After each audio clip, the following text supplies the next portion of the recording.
Raising the moon. A power sword had been added to the Empress arsenal. It was an impressive weapon, finely crafted and well balanced, and she had actually found a way to infuse small crystals to act as a conduit for the energy field that made the power sword a deadly weapon. She had no real need to protect herself, the only living things besides herself and Philomena being crustaceans and primitive fish, but she had forged the sword as a reminder of her past and to keep her skills honed. Shrubs and small trees dotted the land, and the number of active volcanoes had decreased. Cloud banks had begun to form, and the Empress was glad she could breathe actual air again. Her armored boots sank slightly into the dirt as she walked, small rocks being crushed to dust under their heavy weight. She continued walking until she found a rock nearly twice her size. It was a massive slab, left over from when the planet was formed, and a layer of moss had grown over one side. She inspected the rock closely, poking and prodding to see if it would suit her purpose. "It is sufficient," she said, stepping back and raising her sword with her telekinesis. The power sword activated, bluish energy running down the length of the blade, before she let out a cry and charged, swinging the sword in a wide arc. Stone met metal as the Empress struck her target. The energy field around the power sword, originally designed for cleaving through heavy armor, allowed the blade to easily split the rock as if it were no more than damp paper. Combined with the force that the Empress struck the stone, the upper half was knocked 40 feet away from her, shattering once it hit the ground. "My forging skills are still sharp," she said, deactivating the sword and attaching it to the mag clamp on her flank. "If the ruinous powers were still active, I would have loved to have seen how well this form functions in combat against them. I suppose I shall have to wait until my creations get bigger before I can better hone my combat skills." On the subject of creations, she focused more of her warp energy until there was a pop and she was standing next to her genetics lab. To cover more ground, she had added several more genetic manipulators and a second incubator, and was currently in the process of creating more advanced aquatic forms and, hopefully, amphibians before the year was up. But the crown jewel of her genetics program lay in the center, the artificial womb that held Luna, the pony that would be her sister. It had been almost 8 months since the Empress had started the project, and signs were looking good. Luna's organs seemed to be working all right, and her wings and horn were growing strong. She still lacked a mane, but she had a thin coat of blue fur, and from what her preliminary scans told her she had a fine set of turquoise eyes. "Well, you seem to be doing well," she said, pacing around the tank. "I'm not detecting any signs of abnormalities or mutations. Your potential to tap into the immaterium is slightly lower than I expected, but still strong for someone so young." She paused, noticing a small dent in the rear of the chamber. "And it appears your physical strength has increased as well." "I'm sure that was a fine kick." A quick push with the warp removed the dent.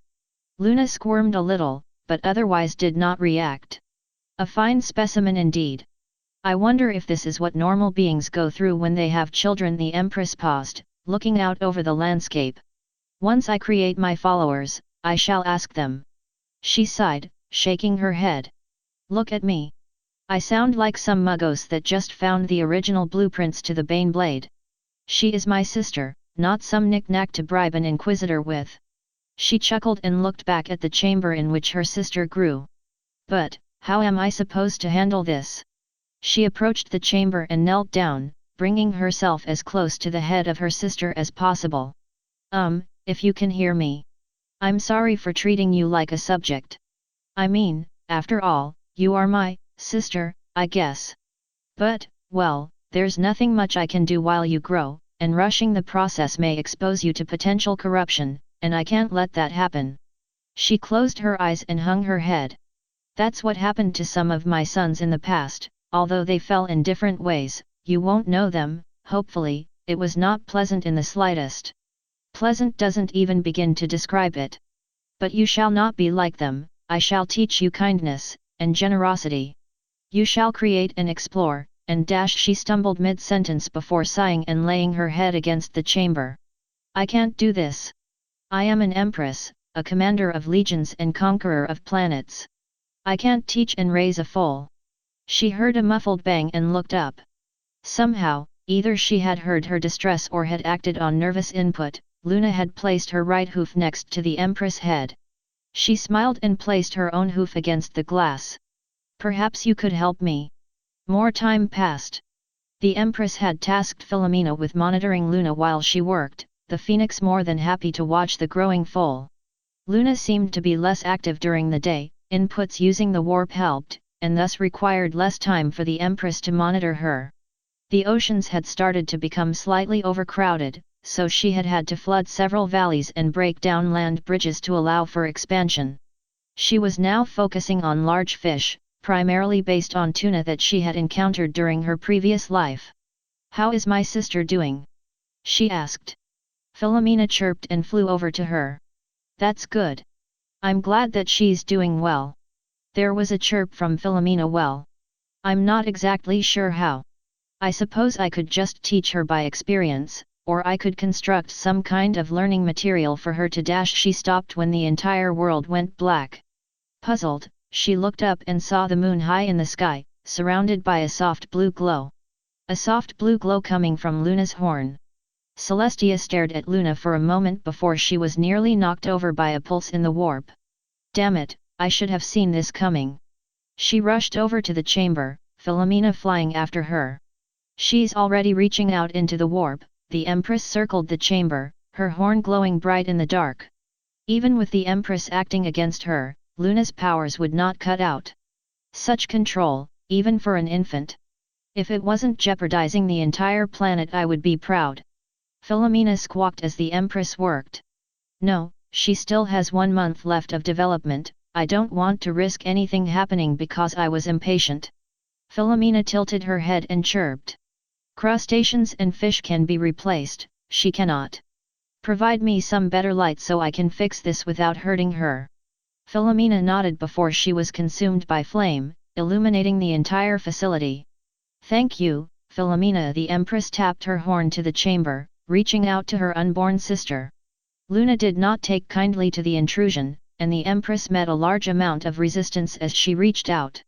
"Please, don't worry, I'm not going to hurt you.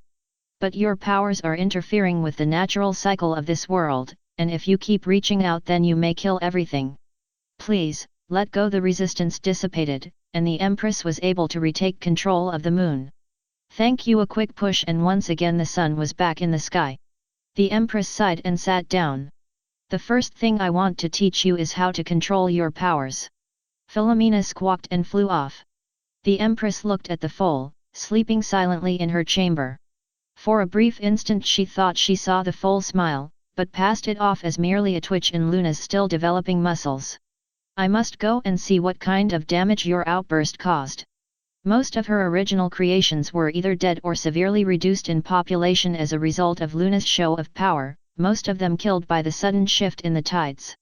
It would take anywhere from a month to half a year before she could bring the ecosystem back to full strength, but now that she had a blank slate she could begin to get creative with her creations. She had set aside her work for a moment to monitor Luna, the filly very close to being fully grown. "You are much stronger than I realized, Luna," she said, placing a hoof against the chamber. "Of course, I don't think you'll ever be as strong as me, but you are still strong." "Yes, causing a mass extinction was terrible, but most psychers never generate more than a fraction of that power in their whole lives." The filly twitched, causing the Empress to smile. "I know on some level you can understand me, and that is good. If we make these connections when you're young, then our bond will be much stronger once you've grown." She sat in silence before a small beeping came from the chamber. "You are ready." She stood and backed up. "Philomena, come." The phoenix appeared and landed on the Empress' shoulder while the chamber continued to beep. Luna squirmed some more as the fluid inside the chamber was drained, piped away to other parts of the genetics lab. An anti-gravity field caught Luna while her umbilical cord was severed, and once that task was complete the filly was gently placed on the ground before the Empress. She lowered her head and waved her horn over her sister, using the powers of the warp to dry the filly and wake her. Luna stirred and looked up, massive turquoise eyes gazing up in wonder at the white being clad in golden armor standing over her. "Hello, Luna," the Empress said, keeping her tone as soft as possible. Luna squirmed some more in an attempt to get up on her hooves while the Empress kneeled down, bringing her eye to eye with the newborn. "You are my sister, and together we shall rule this world. Will you accept my love and friendship?" Luna wobbled on her hooves before falling, grabbing onto the Empress' neck for stability. "Easy, Luna, you are weak and need to rest." The filly looked up at the Empress and smiled a toothless grin, strengthening her grip around her neck. "Rest, my sister, I shall always guard you, no matter what." Luna's strength increased dramatically over the course of the next few months. She never tapped into the warp in such a way as she had before she was born, but physically she was maturing much faster than the Empress had anticipated.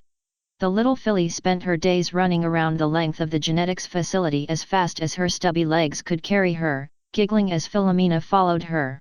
She poked and prodded and licked almost everything in sight, and almost made a meal of the hilt of the Empress power sword before Philomena intervened. The Empress had shortened the amount of time she normally spent creating, using the rest of it to watch over and play with her little sister. However, foals do not obey the schedules of gods. They have needs and wants that they cannot express themselves, and in not understanding transfer them to others until they are satisfied. The Empress was working on engineering a primitive amphibian when a ear-splitting scream broke the air, startling Philomena from her perch and causing the Empress to drop the vial she had been holding. She turned and saw Luna sitting on the ground, a pool of tears collecting around the filly.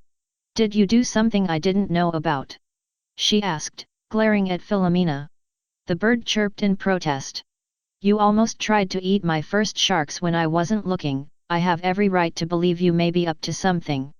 Philomena's response was drowned out by Luna's crying, the little filly having rolled over on her back and started waving her legs in the air.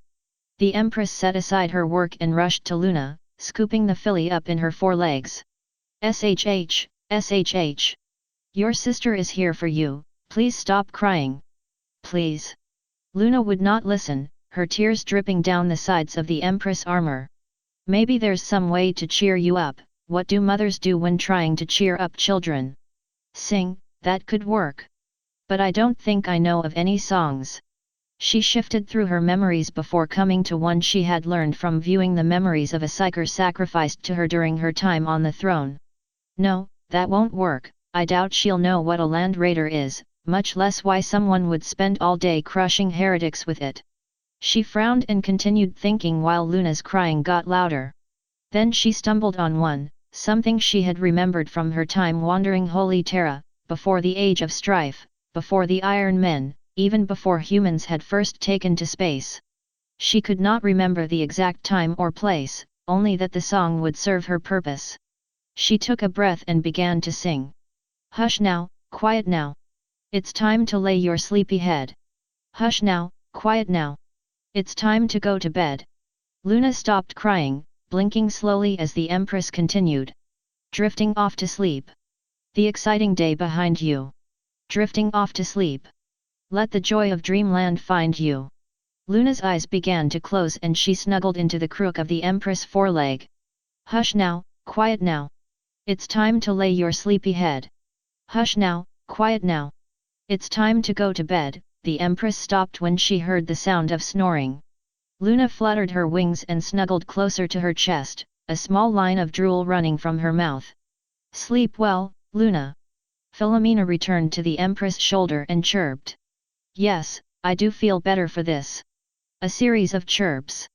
"That is a valid point. It would be no good if we were sisters and all she knew me as was the Empress. But what kind of name?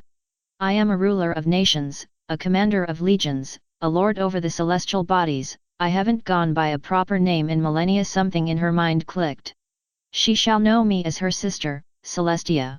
Not as an empress, not yet, just Celestia. Smiling, she rose to her hooves, Luna still tucked in the crook of her foreleg, and returned to her work. Amphibians now populated the small swamps and lakes that dotted the coastline. The largest were about the size of her foreleg, and to prevent them from becoming too overpopulated, larger species of fish had been created to prey upon them. As the fish could not distinguish curious foals and amphibians from one another, Celestia had made sure that Luna never wandered too close to the swamps. The little filly protested, but the indomitable will of her sister made sure she stayed in place. Still, she liked to cause mischief, and more often than not Celestia would find some of her equipment misplaced or filled with dirt and slime, a giggling foal sitting next to them.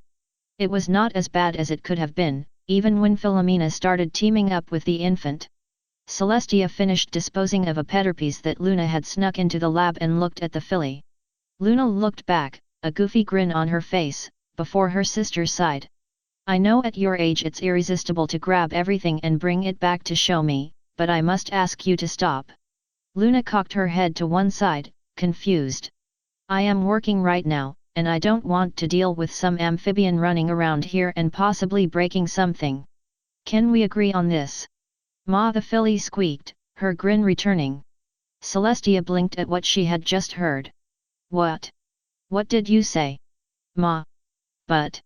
I am not your mother. Ma. Luna said, sounding a bit more harsh.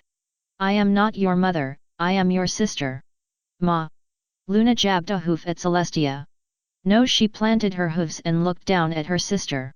I am not your mother, and I will never be your mother.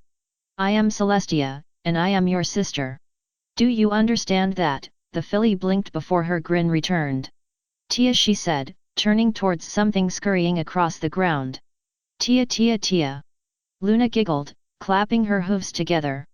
Celestia smiled, kneeling down next to Luna. Tia.